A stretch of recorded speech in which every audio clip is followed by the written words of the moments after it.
ഇപ്പം MSFന്റെ PK നവാസ് ഒക്കെ പറഞ്ഞത് ഇത് ധാർമ്മിക ച്യുതിയാണ് എന്നുള്ളതൊക്കെയാണ്. അപ്പൊ ഇവരൊന്നും അറിയാതെയാണോ, അതോ ഈ പറയുന്ന ഇത്തരം തിട്ടൂരങ്ങൾ ഇറക്കുന്നവരൊക്കെ കാണാതെയാണോ ഇതൊക്കെ സംഘടിപ്പിക്കപ്പെടുന്നത്, അതോ ഇത് പുറത്തേക്ക് ഞങ്ങൾ ഇതൊക്കെ ചെയ്യും എന്ന് പുറത്തേക്ക് അറിയുമ്പോഴുണ്ടാകുന്ന പ്രശ്നമാണോ?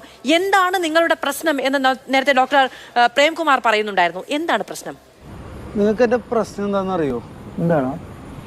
തിന്നട്ടെല്ലിന്റെ കുത്തൽ. അങ്ങനെ ആ നിലക്ക് ഞങ്ങൾ ഏതെങ്കിലും നിലക്ക് ഒരു താലിബാൻ ചുടാപ്പി ചാപ്പ കുത്തി ഈ വിഷയത്തിൽ നിന്നോ അല്ലെങ്കിൽ ഞങ്ങൾ ഉന്നയിക്കുന്ന പ്രശ്നത്തിൽ നിന്നോ ഒക്കെ ഞങ്ങളെ മാറ്റി നിർത്താം എന്നാണ് നിങ്ങൾ ഉദ്ദേശിക്കുന്നതെങ്കിൽ അത് 8 മടക്കി പോക്കറ്റിൽ വെച്ചാൽ മതി എന്ന ആമുഖം ഇവിടെ പറയാതിരിക്കാൻ എനിക്ക് കഴിയില്ല. അതുകൊണ്ട് ആ പൂതി ചേട്ടൻ 8 മടക്കി പോക്കറ്റിൽ വെക്കും. ഞാൻ ഇങ്ങനെ ഓരോരോ പരിഷ്കാരങ്ങൾ വരുത്തുന്നത് ആ കുളൂസ് നായർക്ക് പിടിക്കുന്നില്ല. ഇനി ഒരു മറുചോദ്യം ചോദിക്കാണ്. ഇനിയിപ്പോ നിങ്ങൾ പറയുന്നത് പ്രകാരം ഇവിടെ സൂംബ ആയാലും സാംബ ആയാലും എന്താ കുഴപ്പം?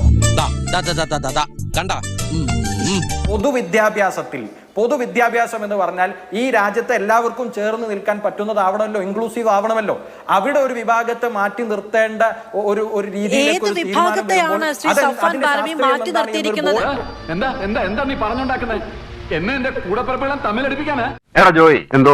എവിടെ നിന്ന് കിട്ടിയടാ നിനക്ക് ഇത്രയും കുരുട്ടു ബുദ്ധി? ഇത് ഞങ്ങൾക്ക് പറ്റില്ല, ഞങ്ങൾക്ക് ഇത് ചെയ്യാൻ പറ്റില്ല, അതുകൊണ്ട് അത് തന്നെ വിദ്യാഭ്യാസത്തിൽ നിന്ന് മാറ്റി നിർത്തണം എന്ന് ഉന്നയിക്കുന്നത് വിസ്ഡം സ്റ്റുഡൻസ് ഓർഗനൈസേഷൻ അല്ലേ? അല്ല അത് പിന്നെ വിഷമമുണ്ടല്ലേ? സർക്കാർ പറഞ്ഞോ നിങ്ങൾ ഇത് ചെയ്യണ്ട എന്ന്?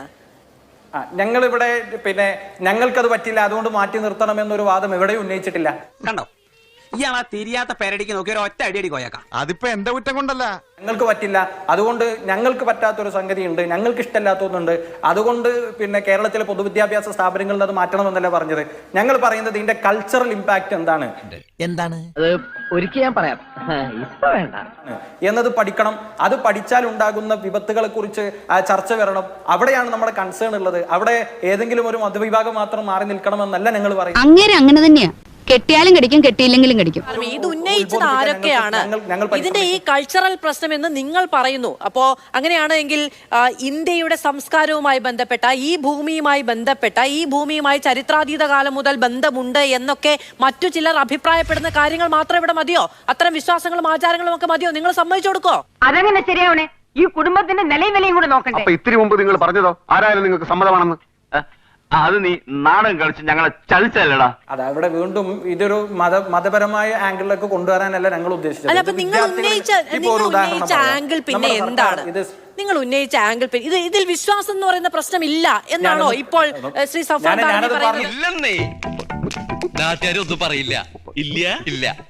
നമ്മുടെ ഗവൺമെന്റ് പറയുന്നതിന്റെ പ്രധാനപ്പെട്ട കാര്യം ഇവിടെ പ്രേംകുമാറും പറഞ്ഞല്ലോ, പിന്നെ ലഹരിക്കെതിരെ ഗവൺമെന്റ് ആകെ നടപ്പിലാക്കുന്ന ഒരു പദ്ധതിയാണ് ഇത് എന്ന് ഞങ്ങൾ എവിടെയും പറഞ്ഞിട്ടില്ല. ഗവൺമെന്റ് നടപ്പിലാക്കുന്ന ലഹരിക്കെതിരെ നടപ്പിലാക്കുന്ന പോസിറ്റീവായ എല്ലാ സ്ഥലത്തും ഒരു വിദ്യാർത്ഥി സംഘടന എന്ന നിലയ്ക്ക് ഞങ്ങളുണ്ട്. അതേതായാലും നന്നായി. കുടുംബത്തിൽ പറഞ്ഞവർ ഇങ്ങനെ തന്നെ ചെയ്യണം. പാർട്ടിയിൽ എനിക്കുള്ള സ്ഥാനം എന്താണെന്ന് നിന്നെ പറഞ്ഞ് ബോധ്യപ്പെടുത്തേണ്ട കാര്യമൊന്നും എനിക്കില്ല. പിന്നെ മുഖ്യമന്ത്രി നിയമസഭാ ഹാളിൽ വിളിച്ചു ചേർത്ത യോഗം ഉണ്ടായിരുന്നു. വിദ്യാഭ്യാസ പ്രവർത്തകർ, വിദ്യാർത്ഥി സംഘടനാ പ്രവർത്തകർ, അവിടെ ഞങ്ങളുടെ പിന്നെ സംസ്ഥാന വൈസ് പ്രസിഡന്റ് ഉപാധ്യക്ഷൻ ഡോക്ടർ ഷാബാസ് കെ അബ്ബാസ് പങ്കെടുത്തിരുന്നു. ഒരു ഉദാഹരണം പറയാം. അങ്ങനെ എല്ലാ സ്ഥലത്തും ഞങ്ങളുണ്ട്. സാറ് തെറ്റിദ്ധരിച്ചിരിക്കുക. ഇദ്ദേഹം ഒരു സാധുവും പരമപരോപകാരിയുമാ. മോനെ, ഇവിടെ ഈ ഗവൺമെന്റ് ഇത് പ്ലേസ് ചെയ്യുന്നത് എവിടെയാണ്? ഗവൺമെന്റ് ഇത് പ്ലേസ് ചെയ്യുന്നത് ലഹരിക്കെതിരെ അല്ലെങ്കിൽ കുട്ടികൾക്കുള്ള സ്ട്രെസ്സിനെതിരെ എന്നാണ്. അവിടെ വളരെ പെരിഫറലായി തന്നെ ഒരൊറ്റൊരു ഇതിലെ വൈരുദ്ധ്യത്തെ സൂചിപ്പിക്കാൻ വേണ്ടി മാത്രം ഞാൻ പറയാം. ഇവിടെ പിന്നെ സ്ട്രെസ് ഉണ്ട്, കുട്ടികൾക്ക് സ്ട്രെസ് ഉണ്ട്. ആ സ്ട്രെസ് റിലീസ് ചെയ്യാൻ വേണ്ടി കുട്ടികൾ സൂംബയിലേക്ക് പോകണമെന്നതാണ് പിന്നെ പ്രധാനപ്പെട്ട ഒരു വാദം. അതിലൂടെ എന്ത് പ്രസക്തി ഉണ്ട്? ഇതേ ഗവൺമെന്റ് IT ടെക്നോ പാർക്കിൽ പണിയെടുക്കുന്ന നമ്മുടെ സഹപ്രവർത്തകർ അവർക്ക് സ്ട്രെസ് റിലീസ് ചെയ്യാൻ വേണ്ടി കൊടുക്കുന്ന ഉപകരണം എന്താണ്? അവിടെ ലഹരി സപ്ലൈ ചെയ്യാനാണ്, ബാർ തുറക്കാനാണ് നമ്മുടെ ഗവൺമെന്റ് തീരുമാനിക്കുന്നത്.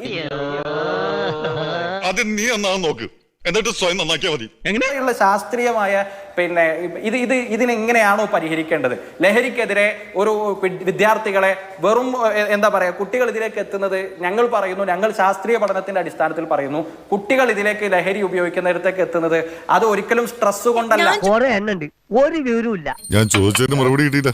ഇതുമായി ബന്ധപ്പെട്ടത് ഒരു മദ്യ വിപണന കേന്ദ്രം തുറക്കുന്നതും സ്കൂളിൽ സൂംബ പഠിപ്പിക്കുന്നതും തമ്മിൽ താരതമ്യപ്പെടുത്താൻ കഴിയുന്നത് എങ്ങനെയാണെന്ന് എനിക്ക് മനസ്സിലാകുന്നത്. വിശ്വാസവുമായി ബന്ധമില്ല എന്ന് പറയുന്നു, പക്ഷേ ഉന്നയിക്കുന്നത് മുഴുവനും, വിമർശനം ഉന്നയിക്കുന്നത് മുഴുവൻ സാമുദായിക സംഘടനകളാണ് എന്നുള്ളതാണ് അതിന്റെ യാഥാർത്ഥ്യം. ഞാൻ ഇച്ചിരി മനഃപൂർവ്വം തന്നെ പറഞ്ഞതാ. നിങ്ങൾക്ക് ഇപ്പൊ എന്നോട് കോപം തോന്നും. എന്നാലും നിങ്ങളെ മോളിക്കുട്ടി വിളിച്ച് രഹസ്യമായിട്ടൊന്ന് ചോദിച്ചു നോക്കിയേ. അവർക്ക് ഇഷ്ടപ്പെട്ട കാണത്തില്ല ഈ സാധനത്തിന്. സാമുദായിക സംഘടനകൾക്ക് വിശ്വാസവുമായി ബന്ധപ്പെട്ട കാര്യമല്ല അവരുന്നയിക്കുന്നത് എന്നുള്ളത് നമ്മളങ്ങ് മനസ്സിലാക്കിക്കൊള്ളണം അല്ലേ? ധാർമ്മിക പ്രശ്നമാണ്. ധാർമ്മിക പ്രശ്നം ഉണ്ടാകുന്നത് വിശ്വാസവുമായി ബന്ധപ്പെട്ടല്ല. ധാർമ്മിക പ്രശ്നമാണ്, അത് വിശ്വാസത്തിന്റെ പ്രശ്നമാണ്. അതിലേക്ക് മാത്രം കുറച്ചു മുമ്പ് ഇത് വിശ്വാസ പ്രശ്നമല്ല എന്ന് പറയുന്നത്. ആര് പറഞ്ഞു? ഞാൻ പറഞ്ഞു? ഞാൻ അങ്ങനെ പറഞ്ഞിട്ടില്ല. മതപരമായ ആംഗിളിലേക്ക് കൊണ്ടുവരാനല്ല ഞങ്ങൾ ഉദ്ദേശിക്കുന്നത്. കൂടുതൽ വിശദീകരിക്കണോ? എവിടെയെങ്കിലും ഒരിടത്ത് നിൽക്കൂ. നീ എവിടെയെങ്കിലും ഉറച്ചു നിൽക്കണം. പറഞ്ഞല്ല, വിശ്വാസ പ്രശ്നമേ അല്ല എന്നല്ല ഞാൻ പറഞ്ഞത്. അവിടെ കൂട്ടിക്കെട്ടാനാണ്, അതിലൊതുക്കി നിർത്തി ഇതിനെ ഒരു ചാപ്പ കുത്താനാണ് ഇവിടെ പ്രേംകുമാർ അടക്കമുള്ള ഇടത് സഹയാത്രികർ പലരും ശ്രമിക്കുന്നത്. പറഞ്ഞ വിശ്വസിക്കോ? ഇല്ല, വിശ്വസിക്കില്ലേ? എന്റെ മതി, നിന്റെ ചായ കുടി. അഹങ്കാരി എന്താ നീയൊക്കെ? അവിടെയാണ് നമ്മൾ അതിനെ റേസ് ചെയ്തത്. അവിടെ മാത്രം ഒതുക്കേണ്ടതല്ല. അത്തരം കൺസേണുകൾ എന്താ ഇവിടെ പരിഗണിക്കപ്പെടേണ്ടതില്ലേ? ഞങ്ങളുടെ കുടുംബത്തിന്റെ മഹിമ എല്ലാ പൈപ്പറും നല്ല പൊളിയാ. ഫോർ എക്സാമ്പിൾ ഇവിടെയൊക്കെ നൗഷാദ് അലി, കോൺഗ്രസിന്റെ പ്രതിനിധി, അദ്ദേഹം ഇവിടെ ഉന്നയിച്ചല്ലോ ഒരു പിന്നെ ഹൈക്കോടതി ഉത്തരവ് ഇവിടെ ഉന്നയിച്ചു, പിന്നെ ഒരു കോട്ട് ചെയ്തല്ലോ.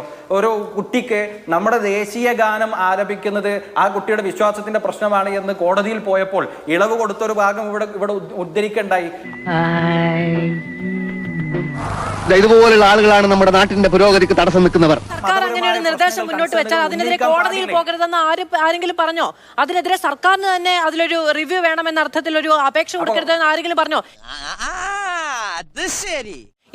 ഇങ്ങനെയല്ല സംഭവിക്കുന്നത്. അതിന് പകരം മൈക്ക് വെച്ചെടുത്തൊക്കെ കയറി നിന്ന് ഈ തരത്തിലുള്ള, ഞാൻ പറഞ്ഞല്ലോ, ആവർത്തിച്ച് പറയാൻ കഴിയാത്ത തരത്തിലുള്ള പരാമർശങ്ങൾ നടത്തുക. വീട്ടിലെ കാരണവർക്ക് അടുപ്പിലുമാവാ. I don't like your attitude.